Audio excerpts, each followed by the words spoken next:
Today we're going to talk about another of Usborne's home computer programming books. This one is Computer Horror and Spy Games.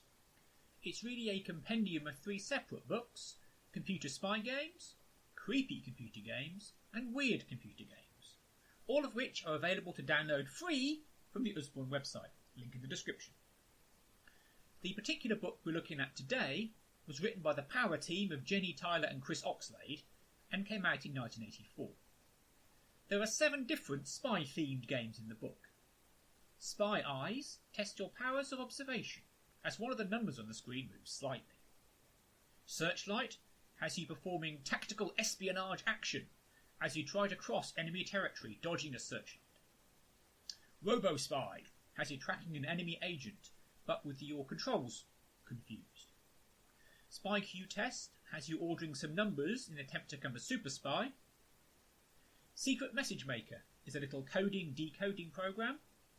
And Morse Coder is a test of decoding Morse code messages at speed. The pièce de résistance, however, is Rendezvous. Before we play the game, let's briefly talk about Usborne and spies. In 1975 they brought out the KnowHow Book of Spycraft, written by Falcon Travis and Judy Hindley.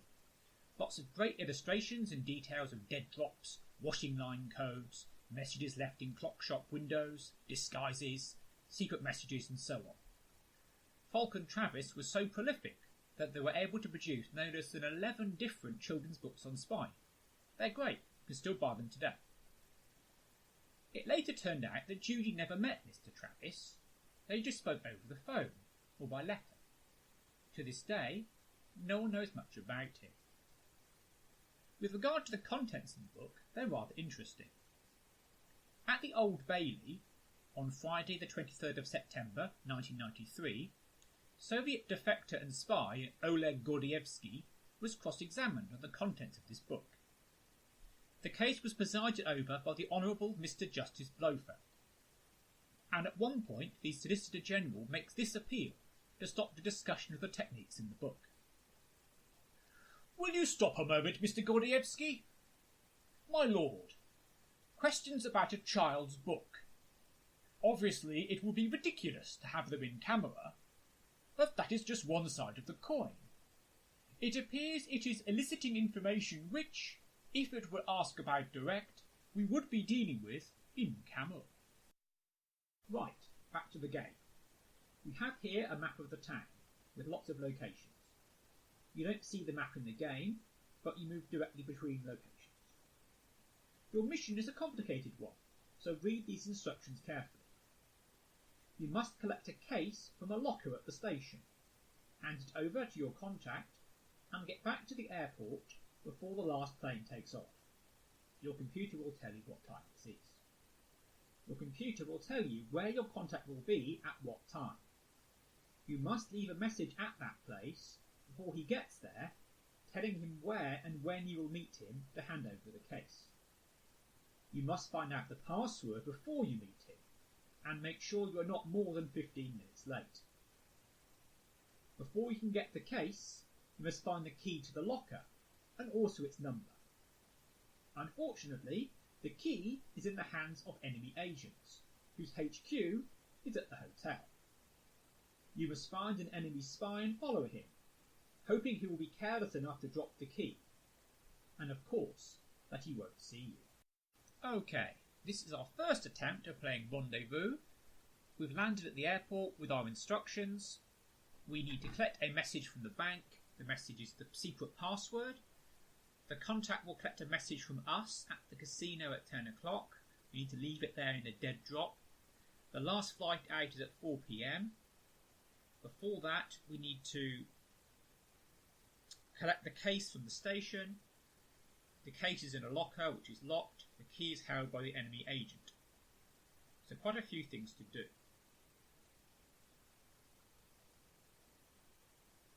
So, start off at the airport. It's 9 in the morning. Whenever you move, it takes a little bit of time. I added the clock. There is a time command. So we're at the bank. There was a message in a dead drop here. So we read the message and we find out that the password is koala.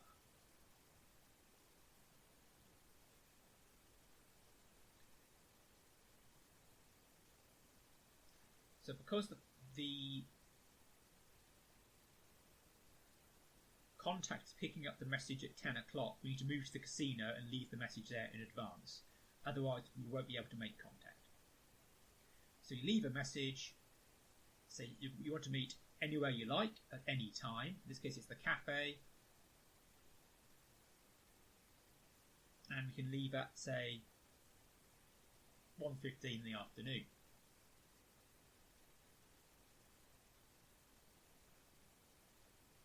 Having done that, we need to work out how to get the case.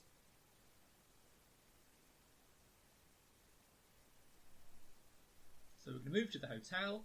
The hotel is where the enemy spy agency is based. And once you find the agent, you need to follow them around. So whenever the agent goes, there's a chance they'll drop the key because they're an idiot. But they've not dropped it at the police station. So we need to go and pick up their trail again.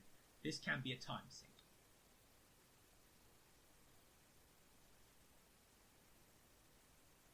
Back at the hotel, the enemy agent is here.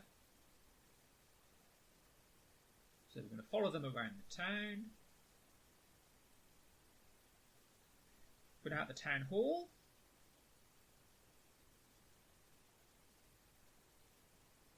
So we look around. Is the key there? Nope. So let's keep following the agent. This will be fine. Uh-oh, the enemy agent has seen me. And I'm captured. So I'm not sure if this was a bug or a design feature. There's a count in the game about how long we've been in the same space as the enemy agent. Once it hits 3, there's a warning that the enemy agent has spotted you, and if it hits 4, you're captured and you lose the game. That's fine. Except once it hits 3, you then go back to entering data. You enter whatever verb you like. Because you're in the same location as the enemy agent, we add 1 to the count. We then, before we do the processing of your verb, we say, has the count reached 4 yet? So as soon as you're spotted, no matter what you do, you're instantly captured. That didn't seem very sensible to me. So I tweaked line 410. Line 410 is part of the go routine, the move routine, where you just update your location to a new location. All I did was split it into 3 lines. So we update to a new location, and if the enemy agent is not at the new location, we reset the count to 0. That seemed to make more sense. So we fixed that bug. We're now going to try again.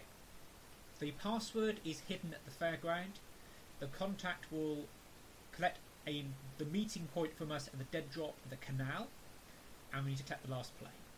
So, as the canal is on the way to the fairground, so we'll go to the canal first and leave a message at the dead drop.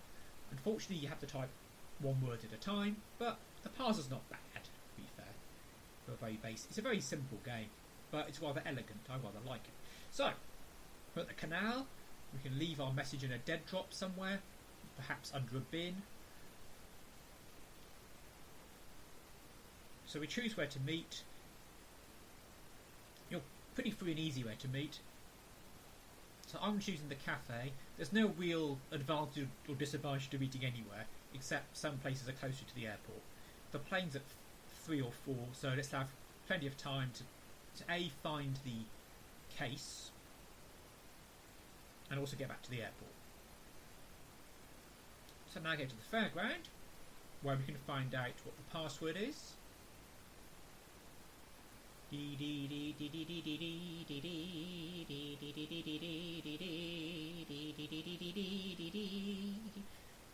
And the password is custard, or creme anglaise if you're European.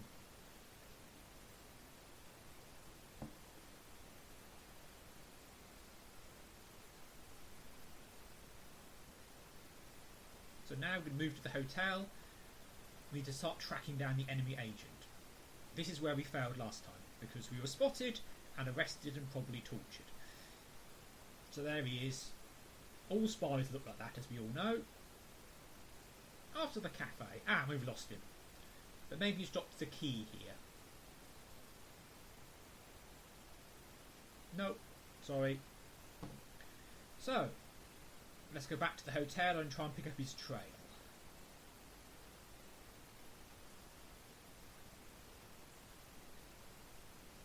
Aha!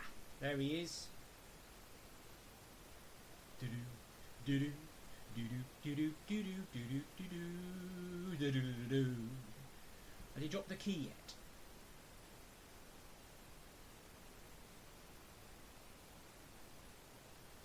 Nope. Do-do, do-do, do-do, do-do, do-do, do-do.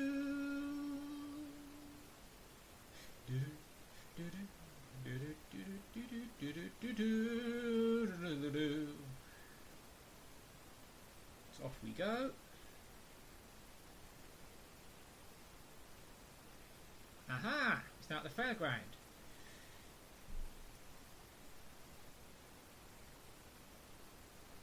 Nope, he's not dropped the key.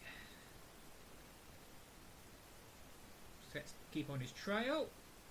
Uh-oh! This is not good. Let's stroll away nonchalantly to the castle. Phew, that was a lucky escape. So hopefully we can change our clothes, change our hair, put glasses on, wear a different hat, turn our coat inside out. Ah, he's not at the hotel, so where is he? So maybe he'll come back if you wait.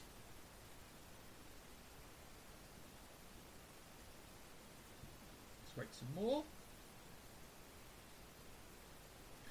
Okay, perhaps they're getting suspicious at the hotel. We've not ordered anything. We're not a guest at the hotel. So, yeah, let's try and find the agent, otherwise we won't be here all day. So let's go back to the fairground. There he is.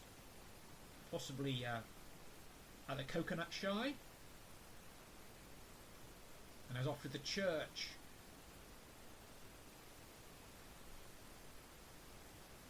I've got the key.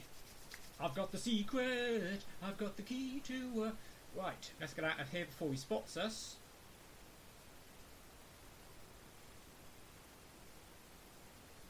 Choo choo. Right. Lots of lockers. Fortunately, the key has the locker number on it.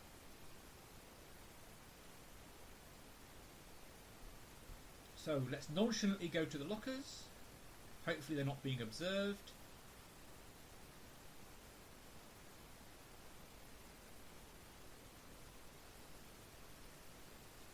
Oh, that's not nice. It'd be nice if they just put that on 2 lines.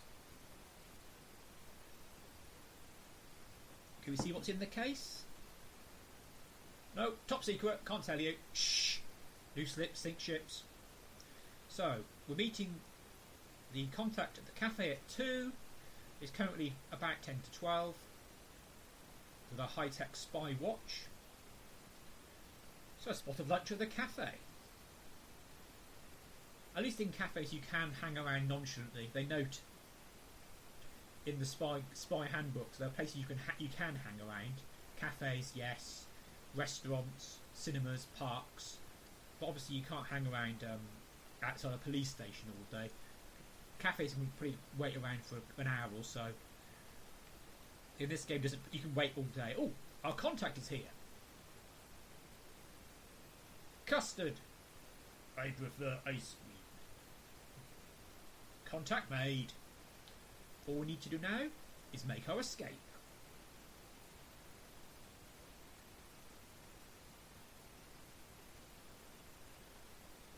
And we've done it.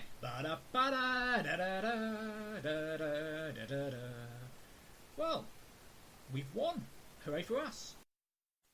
So just a bit of bonus content. I was a bit annoyed with the fact that I had to keep telling the time. It wasn't obvious that time was passing. Obviously time does pass. Time is important. And it was just irritating having to keep pressing time. So I thought, why not add a simple plot subroutine to it? The actual real answer is because it slows down the game, as you can see from the gameplay. But I did it anyway for a bit of fun. This is based on the sample in the ZX Spectrum manual, plus some stuff on Wikipedia about how to actually calculate angles. So what we do is we first of all draw a circle. It's a lot easier to prototype basic coding in the 128k editor because you can just type things. So we blue circle, and then we calculate the actual time angle in degrees, which is half a degree for every hour. Well, it's half a degree for every minute, actually. And then we turn that into radians, which is divided by 180 times by pi, and then we sort of work out the distance where the end of the line should be. We then draw a red line, starting at the centre of the circle and drawing the hour line. And then calculating, do the same thing again, but for the minute hand. Again, it's just minutes times 6. Calculate that into radians, draw that, and then return. It's a bit slow, but it works. The key thing before you return is you have to set the ink back to black, otherwise everything becomes blue or red. Anyway, thank you for watching Spy Games in Rendezvous. It's an interesting little game and an interesting subject, I think. Thanks for watching.